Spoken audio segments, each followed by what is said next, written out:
ശ്രീമന്നാരായണീയം ദശകം 14 കപിലാവതാരം ശ്ലോകം 10.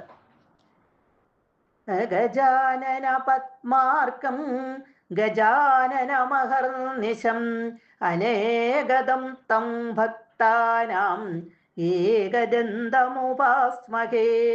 സരസ്വതി നമസ്തുഭ്യം വരദേ ജ്ഞാനരൂപിണി വിദ്യാരംഭം കരിഷ്യാമി സിദ്ധിരോ ഭവതു മേ സദാ. ഗുരുർബ്രഹ്മാ ഗുരുർവിഷ്ണുർഗുരുർദേവോ മഹേശ്വര ഗുരു സാക്ഷാത് പരം ബ്രഹ്മ തസ്മൈ ശ്രീ ഗുരവേ നമഃ. ഓം നമോ ഭഗവതേ വസുദേവായ. വനമേയുഷി കർദമേ പ്രസന്നേ മദസർവസ്വമുപാദിശൻ ജനന്യൈ കപിലാത്മക വായുമന്ദിരേശ ത്വരിതം ത്വം പരിപാഹി മാം ഗദൗഘാത്. കഴിഞ്ഞ ശ്ലോകത്തിൽ നമ്മൾ കണ്ടു ഭഗവാൻ കപിലാവതാരം എടുക്കുന്നത്. കർദമന്റെയും ദേവഹൂതിയുടെയും പുത്രനായിട്ട് കപിലൻ എന്ന പേരിൽ ഭഗവാൻ അവതരിച്ചു. ഇനി കർദമന്റെ വനയാത്രയും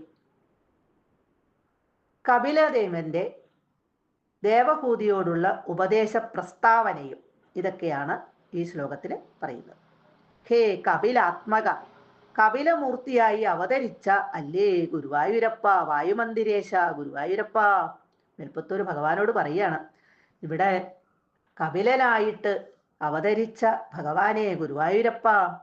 പ്രസന്നേ കർദമേ വനം യേയുഷി, പ്രസന്നനായ സന്തോഷവാനായ ഭഗവാന്റെ അവതാരം കൊണ്ട് അത്യധികം സന്തോഷിച്ച കർദമൻ വനം യേയുഷി, വനത്തിലേക്ക് തപസ്സിനായിട്ട് പോയപ്പോൾ ജനന്യൈ, അമ്മയ്ക്ക് മതസർവസ്വം, മതസിദ്ധാന്തങ്ങളുടെ എല്ലാം സാരാംശം ഉപാദിശൻ, ഉപദേശിക്കുന്ന ത്വം, നിന്തിരുവടി. ഇവിടെ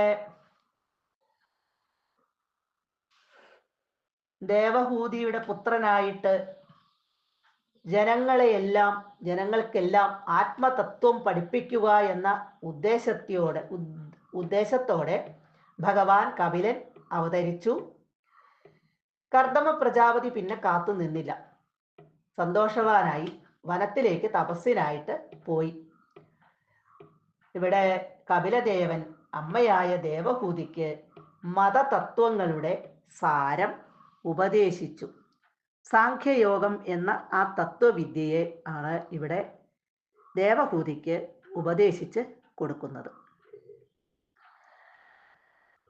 അങ്ങനെ അമ്മയ്ക്ക് മതസിദ്ധാന്തങ്ങളുടെ എല്ലാം സാരാംശം, മതസർവസ്വം ഉപാദിശൻ ഉപദേശിക്കുന്ന ത്വം, നിന്തിരുവടി ഗുരുവായൂരപ്പ, അവിടുന്ന് മാം, എന്നെ ത്വരിതം, വേഗത്തിൽ, ഗദൗഘാത്, ഗതം എന്ന് പറഞ്ഞ രോഗം, ഇവിടെ രോഗങ്ങളുടെ കൂട്ടങ്ങളിൽ നിന്ന് പരിപാഹി, രക്ഷിക്കണമേ, എല്ലാ രോഗങ്ങളും മാറ്റിത്തന്ന് എന്നെ രക്ഷിക്കണമേ എന്ന്. കപിലന്റെ ആ ഉപദേശമായ സാഖ്യദർശനം സർവമതങ്ങൾക്കും അവലംബമാണ്. അതുകൊണ്ടാണ് മതസർവസ്വം എന്ന് ഇവിടെ പറഞ്ഞിരിക്കുന്നത്.